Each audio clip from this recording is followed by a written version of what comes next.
2 dogs were still in the house. One was alive, locked in a crate, days away from starving. One was dead. And between them, in 2 different rooms of a mansion sitting on 53 acres of private land, were the bodies of a 2-time Oscar winner and his wife. Nobody had heard from them in over a week. The gate was locked from the inside. The phones were silent. And when police finally broke in, what they found did not match the quiet, peaceful ending anyone expected for a man like Gene Hackman.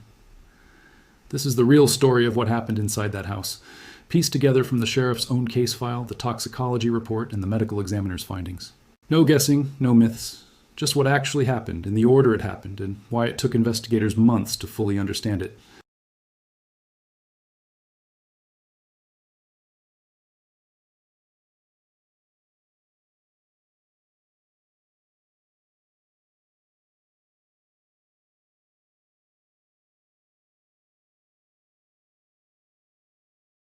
No sign that anyone had used the driveway or the walkways in days. He tried calling ahead first, the way he always did before dropping by. No answer. So he called for help instead of walking in alone. When sheriff's deputies arrived at the estate in Santa Fe, they discovered they couldn't just walk through the front gate like a normal house call. The property was surrounded by reinforced gates that had to be forced open. This wasn't a house that left its door unlocked. It was built for privacy, and that privacy was the first clue that something had gone wrong. Because for the gate to stay locked this long, with no one leaving and no one arriving, meant that whoever was inside had not moved in a very long time. What deputies found inside stopped them cold. In the mudroom near the kitchen, they found the body of Gene Hackman, 95 years old, one of the most respected actors of his generation, lying on the floor near his cane and a pair of sunglasses. In a separate part of the house, in a bathroom, they found his wife, Betsy Arakawa, 65 years old, a classical pianist who had spent years quietly caring for him. Nearby, in a crate, one of their dogs had died of dehydration. Another dog was found still alive, barely, locked in its own kennel with almost no food or water left. Both bodies showed signs of having been there for an extended period. This wasn't a case of someone passing peacefully the night before and being found the next morning. The state of decomposition told investigators that these 2 people had been dead for days, and not the same number of days. That detail alone changed everything about how the case would be understood. The sheriff's department made a statement early on that seemed almost contradictory. They said there was no obvious sign of foul play, but in the very same breath, they said the scene was suspicious enough that they needed a full, careful forensic investigation before they could say anything for certain. That's not because they suspected a crime in the traditional sense.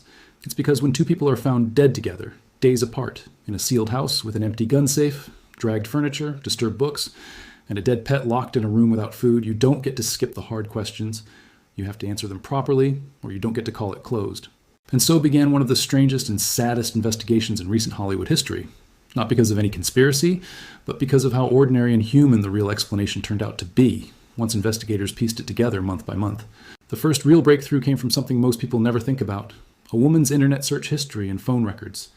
In the days before her death, Betsy Arakawa had been searching online for information about flu-like symptoms: dizziness, trouble breathing, a stuffy or runny nose.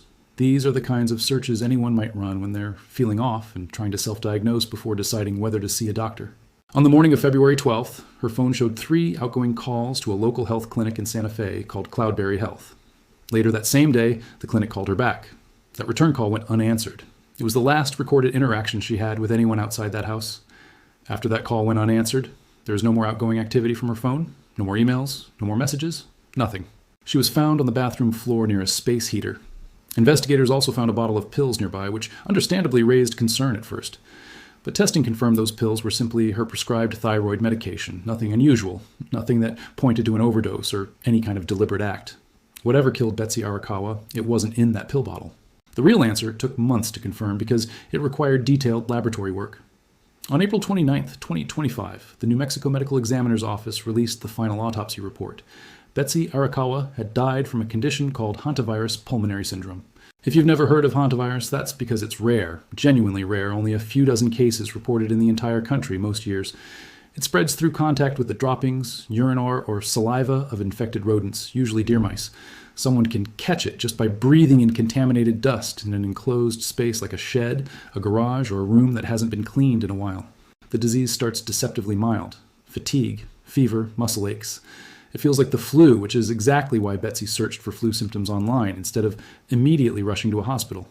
But hantavirus pulmonary syndrome can turn extremely dangerous within days. The lungs begin filling with fluid. breathing becomes harder and harder. Nearly 4 out of every 10 people who develop this advanced stage of the illness do not survive it, even with modern medical care. Betsy's autopsy confirmed her lungs were heavy and congested with fluid, consistent with this diagnosis. She likely collapsed suddenly in that bathroom, and by then, there was very little anyone could have done, even if help had arrived immediately. Investigators later found evidence of a rodent problem at multiple points across the property, not just in one shed or one corner, but scattered through several structures on the 53-acre estate. Photographs taken during the investigation showed rodent nests, droppings, and even dead rodents in more than one building. That detail matters because it explains, tragically, exactly how someone living in a beautifully maintained, expensive home could still be exposed to a disease usually associated with neglected, rundown spaces. A property that large, with buildings that aren't checked every single day, can develop exactly this kind of hidden risk without anyone noticing until it's too late. Now here's where the case takes its most heartbreaking turn, the part that explains the second body and the 7-day gap between the two deaths. Gene Hackman's pacemaker was still recording data right up until his heart stopped for good. That device logged an abnormal heart rhythm on February 17th. Based on that data, along with the state of his body, the medical examiner determined that Hackman most likely died on or around February 18th, a full week after his wife. For that entire week, Gene Hackman was alone in that house with his wife's body, and he never called for help. Not once. No 911 call, no message to a friend, no attempt to reach hospital staff or a family member. For a long time, that silence was the hardest part of the case to explain. A man who had spoken publicly about his health, who had a full support system, who had access to some of the best private medical care in the country, said nothing and did nothing for 7 straight days.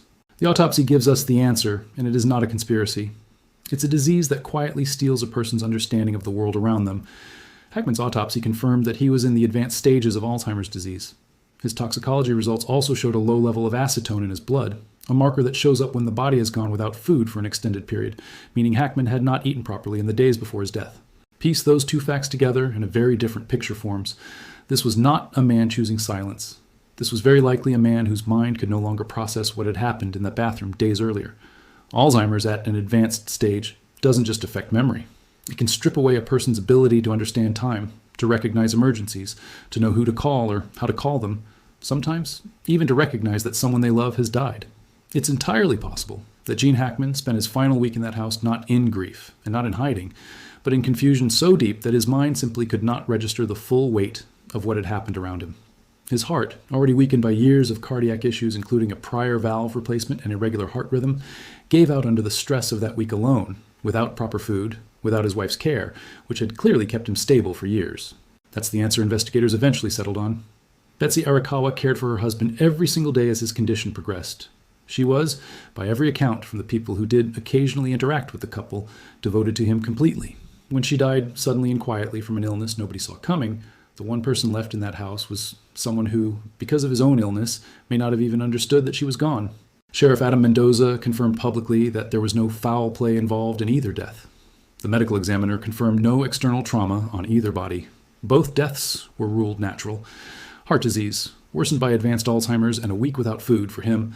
Hantavirus pulmonary syndrome, a rare and often fatal illness caught from exposure, most people would never even think to worry about for her. The property itself tells its own quiet story about who these two people really were. Gene Hackman bought the 53-acre estate in the gated Santa Fe Summit neighborhood back in the 1990s, after falling in love with the region while filming movies nearby. He worked with a respected local architecture firm to remodel the main residence into a 13,000 square foot compound with 6 bedrooms, 10 bathrooms, a separate guest house, an art studio, a lap pool, and even a putting green. It was the kind of property built by someone who had already lived an enormous public life and simply wanted the rest of his years to be quiet. And by every account, it was quiet. In more than 30 years of marriage and life on that property, almost nothing about their private world ever leaked to the public. Not through staff, not through neighbors, not through photographs. Hackman had by then mostly stepped away from the spotlight that once made him one of the most recognizable actors in the world, the kind of actor who could play a paranoid federal investigator, a corrupt official, or a haunted, secretive man on screen and make audiences believe every second of it. In his real life, away from the cameras, he simply wanted privacy, and he built a life that gave him exactly that.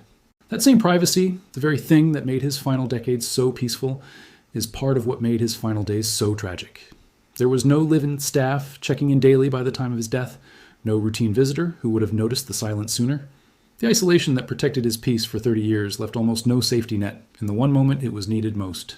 That same privacy, the very thing that made his final decades so peaceful, is part of what made his final days so tragic. There was no live-in staff checking in daily by the time of his death, no routine visitor who would have noticed the silence sooner. The isolation that protected his peace for 30 years left almost no safety net in the one moment it was needed most. When the investigation finally closed, officials released more than 700 photographs and body camera footage from inside the estate, following a court order that unsealed parts of the case file months after the deaths. Those images showed a home that, in its final months, had quietly begun slipping out of the meticulous order it once had. Rodent activity in multiple buildings, some rooms showing signs of general disorder, consistent with two elderly people, one caring for the other, slowly losing the ability to manage a property that size on their own. The property sold within 11 days of being listed in January 2026 for a price between $6 and $25 million, with the new buyers required to prove their funds before they could even schedule a viewing. The personal belongings were removed. The home was restaged for its next chapter. And the case that once dominated headlines with wild theories quietly closed with something far simpler and far sadder than anyone expected. Two people, married for more than 3 decades, who spent their lives protecting their privacy so completely that when their health failed within days of each other, nobody outside those gates knew until it was already too late. There is no secret door. There is no hidden chamber. There is no cover-up. What there is a story about how isolation, however peaceful it may look from the outside, can become dangerous when it leaves no one checking in. It's a story about how a devoted caregiver's sudden death from an illness nobody could have predicted left behind a husband whose own mind, ravaged by Alzheimer's, could not process what had happened around him. And it's a story about how even someone as famous, as accomplished, and as wealthy as Gene Hackman was, not protected from the most human of endings. Growing old, growing sick, and in the final days, being profoundly alone. Gene Hackman spent his career playing men who understood systems bigger than themselves. Investigators, officials, men wrestling with control and its limits. In the end, his own story wasn't about conspiracy or control at all. It was about two people who loved each other enough to build a private world together and who, in the final chapter of that world, simply ran out of time to reach anyone beyond its walls. If this story moved you, that's because it's real. No embellishment needed. Sometimes the truth is heavier than any theory could ever be.